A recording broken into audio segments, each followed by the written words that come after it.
I sat frozen, phone gripped in my trembling fingers, my breath shallow and tight in my chest. I knew that man.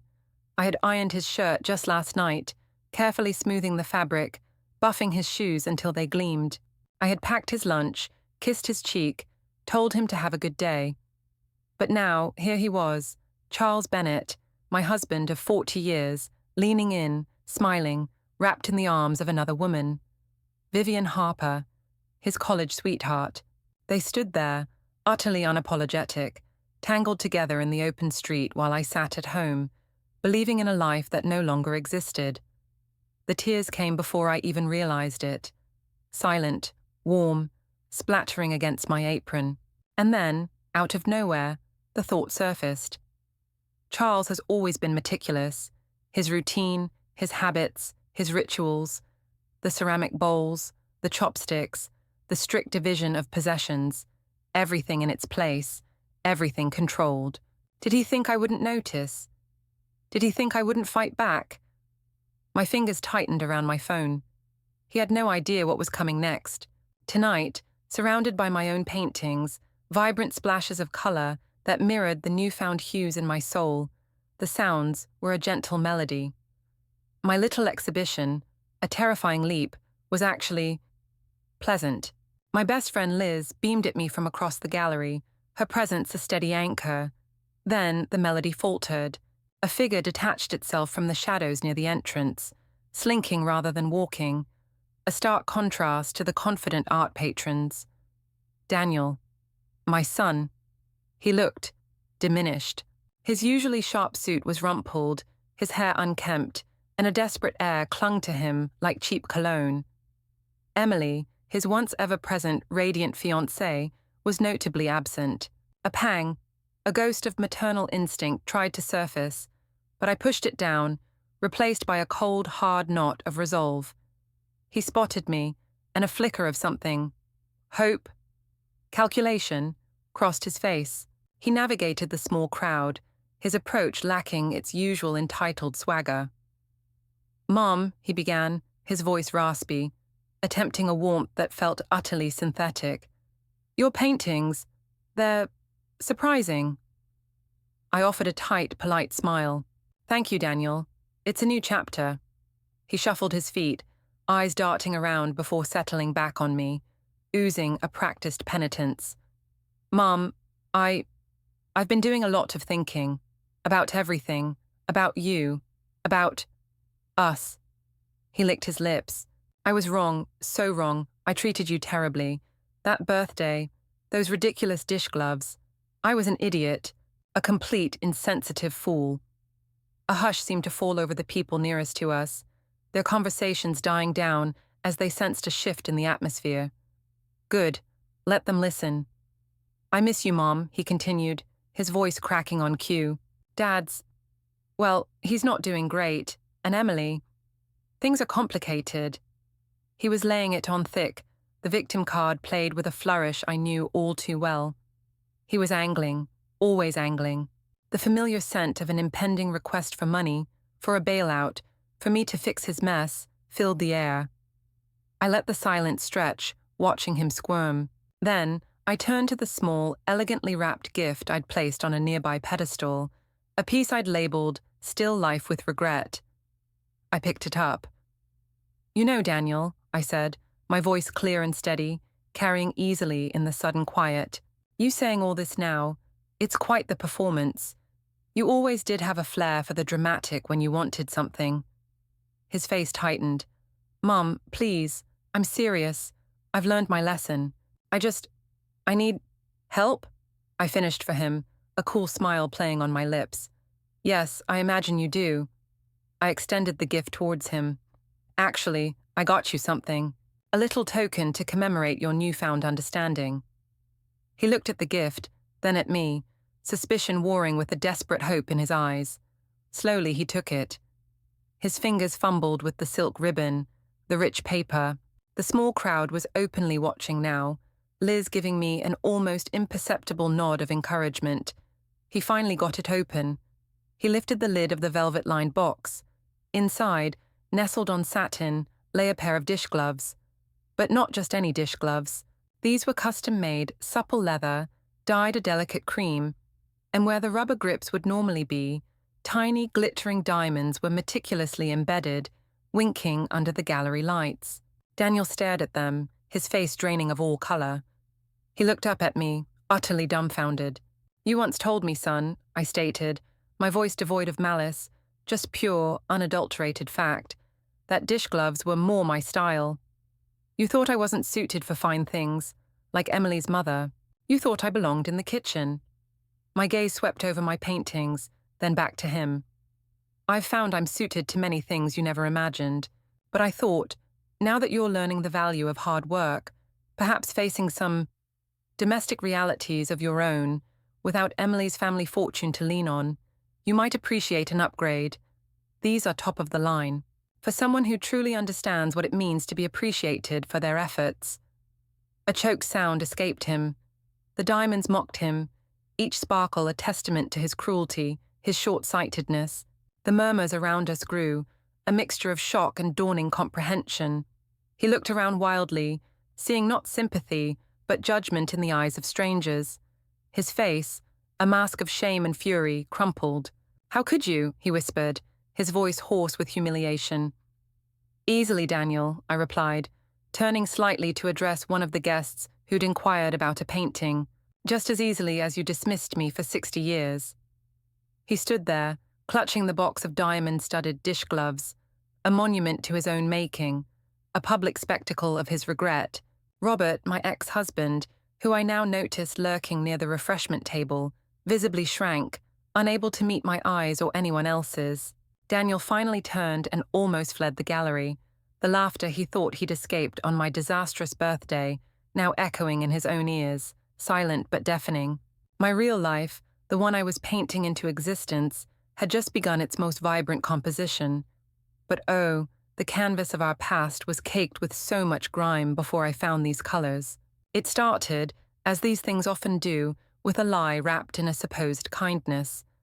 My life, at least the visible parts, had always been a masterclass in beige, not the loud mustard yellow of Daniel's rubber gloves, not the glossy envy green of Martha's Tiffany boxes. Just beige, invisible, serviceable, bland enough to vanish into anyone else's background. I was Robert's wife, Daniel's mother, the silent engine that kept the entire household rumbling along while the men revved their own ambitions. Robert used to send me postcards from corporate conferences, stiff little rectangles depicting hotel lobbies or beach sunsets captioned, "Wish you were here." The subtext always read, "But someone has to keep the house in order, Helen." His affection calcified over the years, like hard water crust around a faucet, into a grudging managerial tolerance. He handled every bill, every investment, every insurance policy. "Why do you need your own savings?" He'd scoff if I so much as mentioned a side account. "I take care of everything. Isn't that enough?" It never was, but I learned to compress that longing, to fold it small, tuck it into the creases of grocery lists, and swallow it with day-old coffee. Daniel absorbed his father's worldview like a thirsty sponge takes coffee spills, happily, uncritically, irreversibly. Charming when it suited him, dazzling in interviews but deeply entitled. From toddlerhood, he planted sticky fingers in my purse, certain that Mum's wallet existed to fund Pokémon cards, then smartphones, then those limited edition trainers he absolutely needed sophomore year. I gave in, of course. Motherhood had rewired my brain. Daniel's thrills became my currency. The older he grew, the more invisible I became, even to myself. When he proposed to Emily Caldwell, a lovely, delicate thing from a legitimately wealthy family, Daniel began to regard me less as Mum and more as an awkward footnote he mustn't underline. At engagement dinners, I was the one snapping photographs, fetching canapes, gluing on a proud smile, while Martha Caldwell, cashmere-clad, fragrance of gardenia and status, discussed caviar imports. She'd occasionally pat my arm, saying, "You must be so proud of your boy, Helen." The tone suggested I'd lucked into the arrangement, that I should thank Emily's world for taking us in. And I did try to be thankful. Beige people survive on gratitude after all. Gratitude spreads nicely, covers flaws, hides cracks. So when Daniel phoned in early March, voice fizzing with grand plans, 60th birthday, Mum. Time for something special. I nearly dropped the mug I was bleaching. A party, Daniel. For me. Of course, he sang. A proper bash at your place. Emily, her folks. You'll love it. We'll handle everything. I clung to the word everything like a float to ring. Maybe he finally saw how rarely my name topped the marquee. When Robert muttered, "Don't make a big fuss, Helen. It's just another day," I ignored him. A fragile bud of hope, pale but persistent, unfurled inside my ribcage.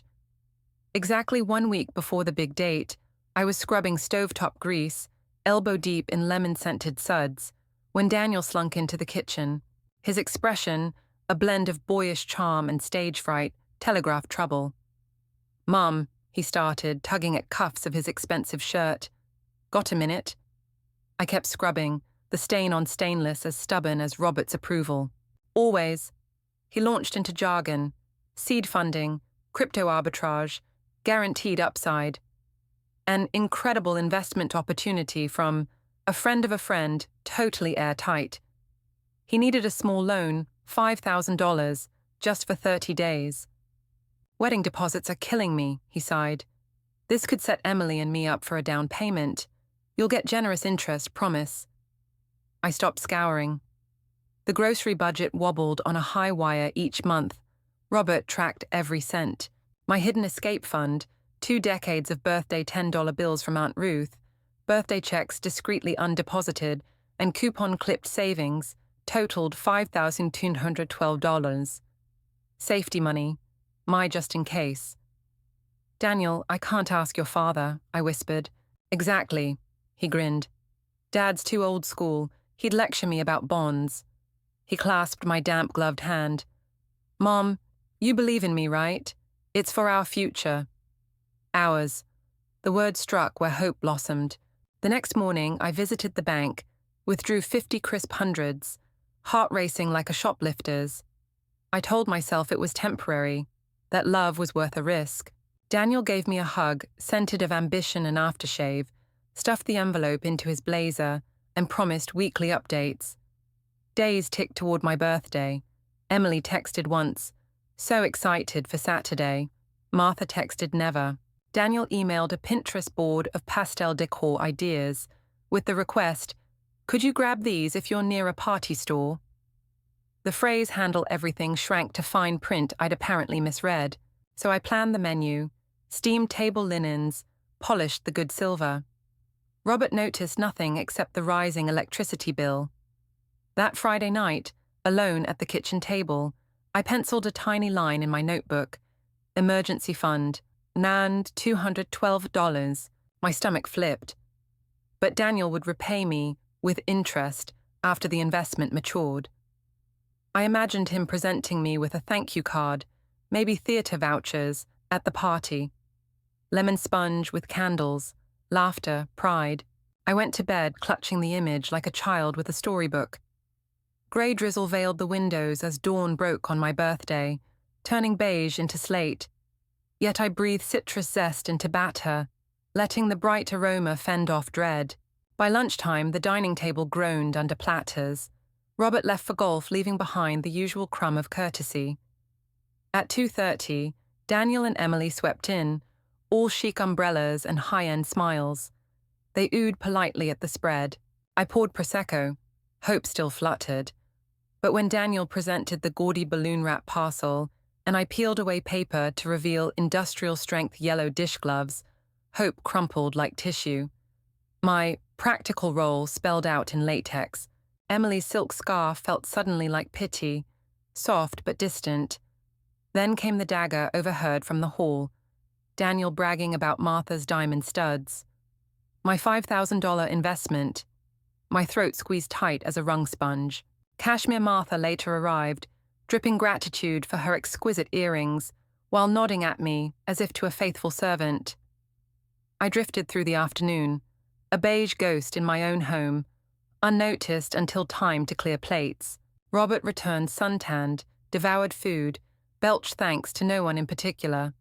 Finally everyone left, leaving half-eaten canapes and untouched lemon cake sparkling with condensation tears. I gathered Daniel's rubber gloves from the countertop, their foul chemical scent rising, and then $5,000. It was almost everything I had painstakingly squirreled away over years, little bits of cash from selling old trinkets, from the rare times Robert had given me a bit extra for a special occasion, money I'd earmarked for, well, I didn't even know what, anymore. A new pair of comfortable shoes, perhaps, a small art class. Daniel, that's a lot, I hesitated. It's nearly all my savings.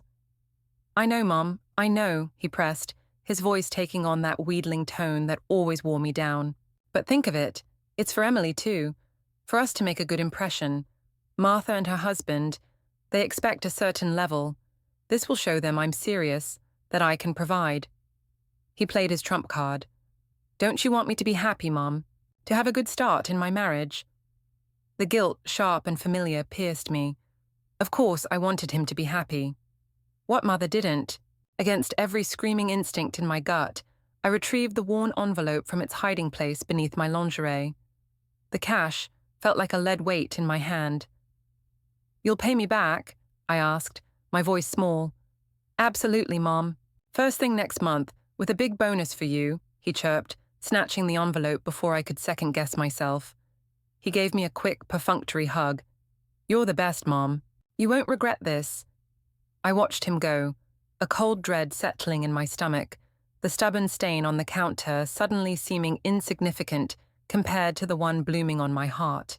I didn't know then that the investment was nothing of the sort, and the only thing it would yield was a betrayal so profound it would finally shatter the gilded cage I'd lived in for decades. The day of my 60th birthday dawned grey and drizzly, mirroring the way my heart had felt for months, like perpetually overcast weather that never quite gathered the courage to storm. Daniel had sworn up and down on last Sunday's phone call that he and Emily would handle everything, promising a real celebration this time. Yet, there I was at 5:30 a.m., pulling the stand mixer from the cabinet with the same aching shoulder that carried most of this family's weight. While the house still slept, I zested lemons into a bowl of sugar, breathing the bright scent like medicine. A simple lemon sponge, Daniel's childhood favorite, back when he'd told me my baking was magic. I added extra zest the way I had when he broke his arm at 10 and needed cheering. Now I just needed reminding that once my care had meant the world to someone. Robert surfaced around 7 in his plaid golfing trousers, rifling through cupboards for his insulated coffee mug. His only acknowledgement of the day was a perfunctory grunt. Try not to burn the house down, Helen. Then he was off, slamming the door hard enough to rattle birthday candles in their box. By mid-morning, I'd assembled a buffet that might shame a hotel brunch. Chicken salad with tarragon, deviled eggs piped in neat rosettes, crudités arranged in a color wheel, little cucumber sandwiches because Emily ate light. I set out my mother's, wedding china, polishing each plate with a tea towel that smelled faintly of lavender and bleach, the signature scent of my middle-class life. Every so often, I checked my phone for new messages, nothing but promotional emails. At 2:30, the front door opened, and Daniel strode in like a front-page advertisement. Navy blazer, perfect fade in his hair, that careless grin reserved for networking events. Emily followed, sleek bob, muted designer dress, carrying an Hermes tote whose value would eclipse my annual grocery budget. They shook off a few polite rain droplets, but not their air of importance. Wow, Mom, you've been busy, Daniel proclaimed, sweeping an arm at the laden table, as if presenting a mildly impressive corporate buffet. He didn't notice that I'd used the silver asparagus tongs he once called fancy. Emily handed me a gift bag with tasteful white ribbon. Happy birthday, Helen, she said, voice warm yet detached, the way one might address the concierge who brings extra towels. Inside lay a pale silk scarf. Beautiful, yes, but anonymous, as though chosen by an assistant. I managed, "Thank you, Emily, it's lovely," and hoped my smile looked alive. Daniel dug in his pocket. Got something for you, too. The gift wrap was garish, cheap neon paper with cartoon balloons, hastily taped. My ridiculous heart gave a hopeful flutter. Maybe a framed photo from his childhood. A letter. I peeled back the paper and stared down at 2 jaundiced rubber dish gloves, the industrial kind that reek of talc and resignation. Silence pooled like spilt milk. Even Emily's polished veneer cracked with a twitch of discomfort. "Practical, right?" Daniel crowed, entirely pleased with himself. "You're always in the kitchen, Mom. Figured you could retire those crusty pink ones." He laughed, oblivious. Something inside me withered. Practical, that's my category then. The efficient appliance who bakes and wipes counters. "Oh, Daniel," I managed, hearing how thin my voice sounded. Something." I excused myself to the kitchen, just fetching more ice, and stood, gripping the sink, trying to keep my breathing steady. Through the doorway I heard Daniel's eager chatter. "So I got Martha those diamond studs she admired at Tiffany's last week. Cost a fortune, but Emily, imagine her reaction. Future mother-in-law deserves the best." The world tilted. I saw, sudden and vivid, the bank statement I'd scanned last month. My $5,000 short-term investment transferred to Daniel's startup account. He'd said it would double by Christmas. My money, Martha's diamonds, my saving for rainy days humility turned into sparkle for a woman I barely knew. When Martha swept in, cashmere, flawless makeup, the scent of expensive bergamot, Daniel became an eager servant. He presented the Tiffany box with the ceremony of a knighthood. "A small token," he purred. Martha gasped, pressed a bejeweled hand to her chest, and cast me a look that teetered between pity and triumph. "Some of us received diamonds, some of us received dish gloves." Robert returned at 6, damp from the 18th hole, grumbling that the chicken salad needed salt. He devoured 2 helpings, left crusts on the antique sideboard, then parked himself before the television to watch golf highlights. I floated as a ghost through my own party, refilling glasses no one drained, accepting compliments no one meant. The lemon sponge sat untouched, its glaze gleaming tragically beneath the chandelier. Finally, guests scattered. Martha's perfume lingered like expensive smoke. Emily air-kissed my cheek. "Lovely afternoon," she murmured, already half-turned toward the door. Daniel hugged me perfunctorily, smelling faintly of single malt and self-satisfaction. "Thanks for everything, Mom. You're the best." The front door clicked shut behind them. The house settled into a hush, broken only by Robert's snores. I stood amid crumbs and lipstick-smeared napkins. My birthday banner sagged like tired bunting after a parade no one attended. The gloves rested on the counter, yellow and mocking. Something in me, a filament long frayed, finally snapped. I lifted the perfect untouched lemon cake, its fragrance bright with the hope I'd baked into it, and marched toward the den where Robert dozed. 60 years on Earth, 40 with him, 3 decades of Daniel's casual indifference. My hands trembled, but not with weakness. I inhaled the sharp scent of lemon, stronger now, electric. "Robert," I said. My voice did not waver. He stirred, blinking. "What is it now, Helen?" I opened my mouth, feeling words gather like thunderclouds, about stolen savings and dish-glove birthdays, about being everyone's practical choice and no one's treasure. The clock ticked once, loud as a drum. I drew breath, and the power went out, plunging the room into darkness, leaving only the faint citrus aroma and the weight of everything unsaid hanging between us. "Those earrings for Martha," I began, my voice trembling slightly. "Were they bought with the $5,000 I loaned you, Daniel?" Daniel froze, his jovial mask slipping.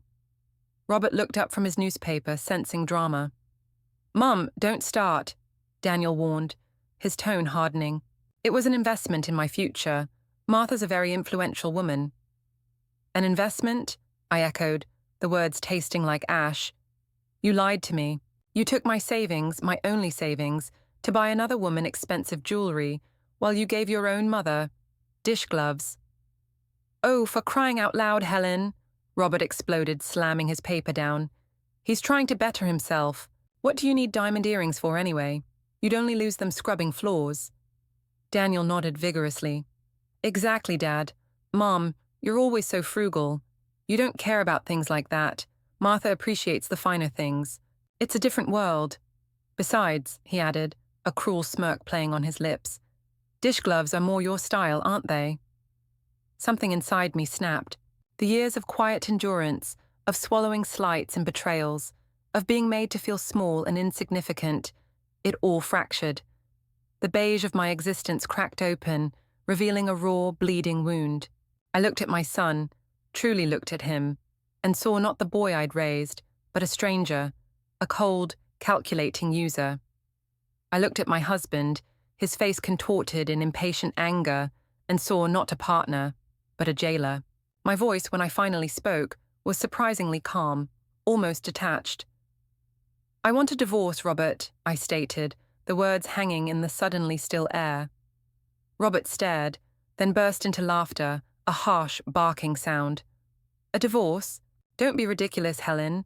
You're 60 years old. You have no money, no job, no pension.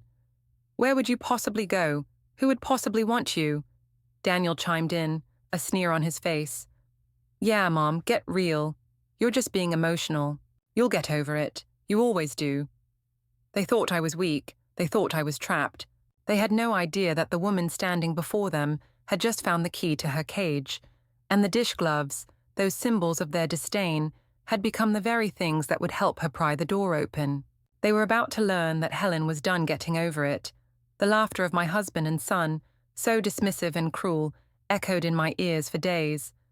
But instead of crushing me, it ignited a cold fury, a determination I hadn't felt in decades. The first person I called was Liz. I'd met her at a community art class I'd briefly dared to attend years ago, before Robert had scoffed at the waste of money. Liz, widowed and fiercely independent, had become my secret confidant. A divorce, Helen, Liz had exclaimed, not with shock, but with a fierce, triumphant joy. It's about damn time. Get over here. We need a plan. And a lawyer. A shark. Liz knew just the shark, a woman named Ms. Albright, whose sharp suits were matched only by her sharper intellect. In our first meeting, I poured out the story of my 60 years, the financial control, the emotional neglect, the final insulting straw of the dish gloves, and the diamond earrings bought with my pilfered savings. Ms. Albright listened intently, her expression unreadable. When I finished, she leaned back.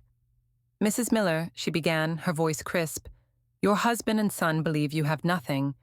They believe you are nothing without them. We are going to disabuse them of that notion, rather spectacularly. The divorce proceedings began. Robert, served with the papers at his prestigious golf club, was incandescent with rage. She'll come crawling back, he'd bellowed at Daniel over the phone. A call Daniel, foolishly, took on speaker while Emily was in the room. She has nothing, not a pot to, well, you know. Daniel, meanwhile, tried a different tactic. He started calling me daily, his voice saccharine with false concern. Mum, are you sure about this? Think of the family. Think of Emily. Her parents are very traditional. A messy divorce. It doesn't look good for me, for us. Daniel, I'd replied coolly, armed with Ms. Albright's coaching. My decision has nothing to do with Emily's parents, and everything to do with 30 years of being treated like an unpaid servant. And by the way, I'll be needing that $5,000 back. With interest, as you promised. A choked sound on the other end. Mom, I can't right now. The investment, it's tied up. Then untie it, Daniel, I'd said and hung up. The real bombshell came during the discovery phase. Ms. Albright, true to her shark-like reputation, had unearthed financial records Robert thought were buried deeper than a pharaoh's tomb. Offshore accounts, undeclared investments, a secret property. My husband, who'd kept me on a shoestring budget, claiming poverty at every turn, was worth nearly 3 times what he'd ever declared. And Daniel, it turned out, had been a beneficiary of some of these hidden funds for years, little allowances from Dad he'd never mentioned, while simultaneously draining my meager savings. The $5,000 for the investment had indeed gone straight to Tiffany's, a fact Ms. Albright's investigator confirmed with a copy of the receipt, paid for by a credit card linked to one of Robert's secret accounts that Daniel had access to. The mediation session was a masterpiece of controlled demolition. We sat across a polished mahogany table, me, Liz, and Ms. Albright on one side, Robert, Daniel, there for moral support and to protect his own rapidly dwindling interests, and their red-faced, blustering lawyer on the other.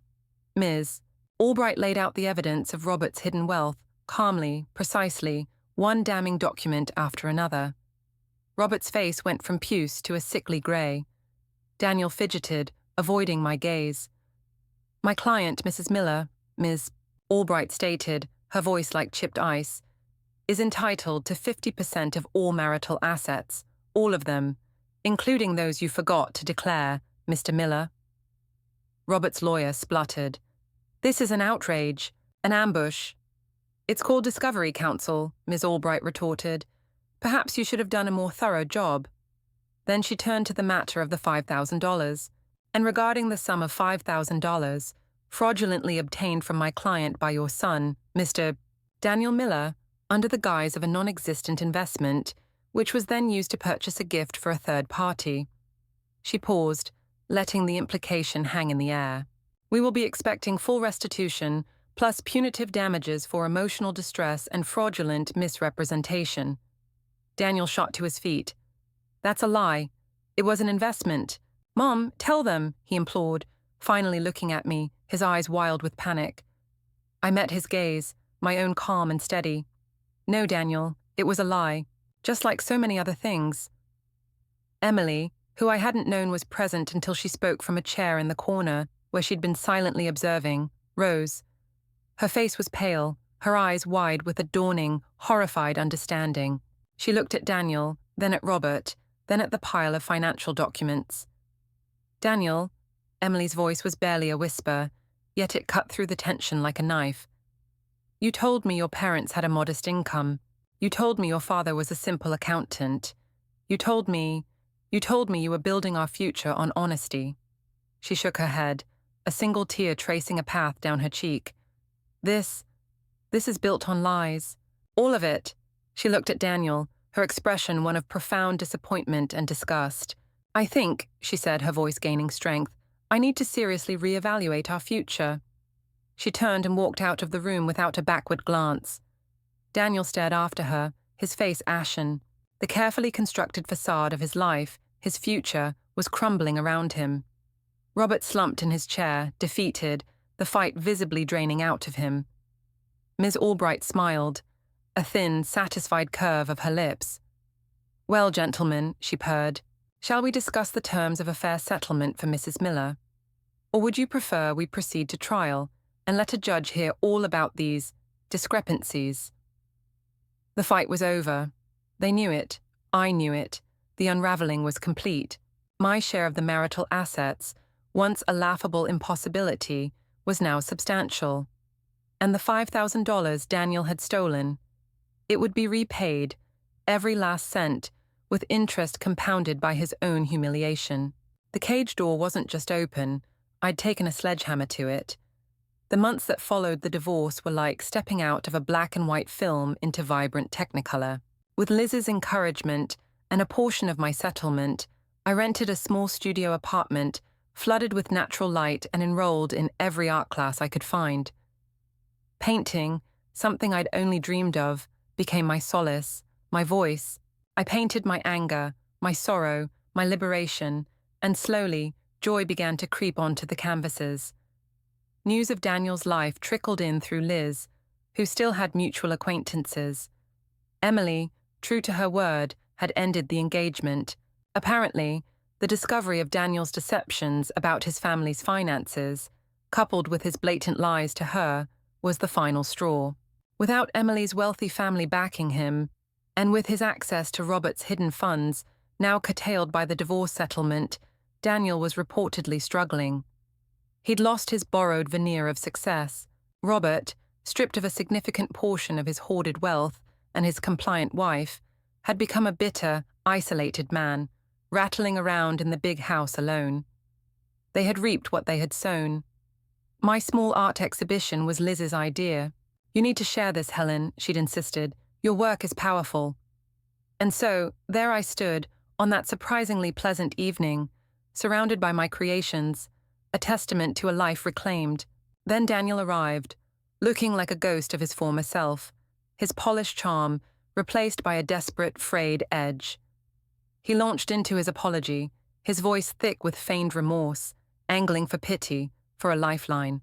"Mum, I was wrong. Those ridiculous dish gloves. I miss you. Dad's not doing great. Emily. Complicated." Each word was a carefully chosen note in a symphony of manipulation I now heard with perfect clarity. He was after money, or perhaps a maternal rescue he no longer deserved. That's when I presented him with my own carefully chosen gift. The box, the ribbon, the reveal. Those custom-made, diamond-studded dish gloves. His face, as he stared at them, was a canvas of conflicting emotions: disbelief, shame, a dawning horror. "You once told me, son," I stated, my voice calm, carrying in the sudden hush of the gallery, "that dish gloves were more my style. You thought I wasn't suited for fine things. I've found I'm suited to many things you never imagined. But I thought, now that you're learning the value of hard work, perhaps facing some domestic realities of your own, you might appreciate an upgrade." A choked, strangled sound escaped his lips. "How could you?" he whispered, the words barely audible, his eyes darting around at the curious, judging faces of the gallery patrons. "Easily, Daniel," I replied, my voice even. "Just as easily as you gifted me humiliation on my 60th birthday. Consider this a lesson in appropriate gift-giving. Some things, you see, are truly priceless, like self-respect, something you tried to scrub away from me for years." Robert, who I'd seen skulking near the canapes, seemed to shrink further into the shadows, his face a mask of impotent fury and shame. He knew this public rebuke of his son was an indictment of him as well. Daniel stood frozen, the box in his hands feeling like a lead weight, each diamond a tiny, glittering accusation.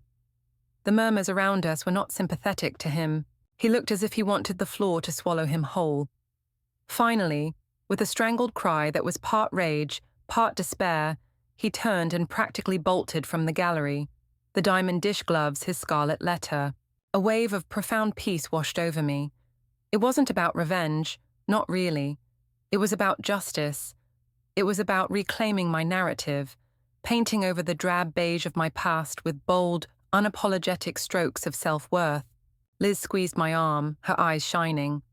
"Well played, Eleanor," she murmured, using the name I'd legally taken after the divorce, a name that meant light and shining one.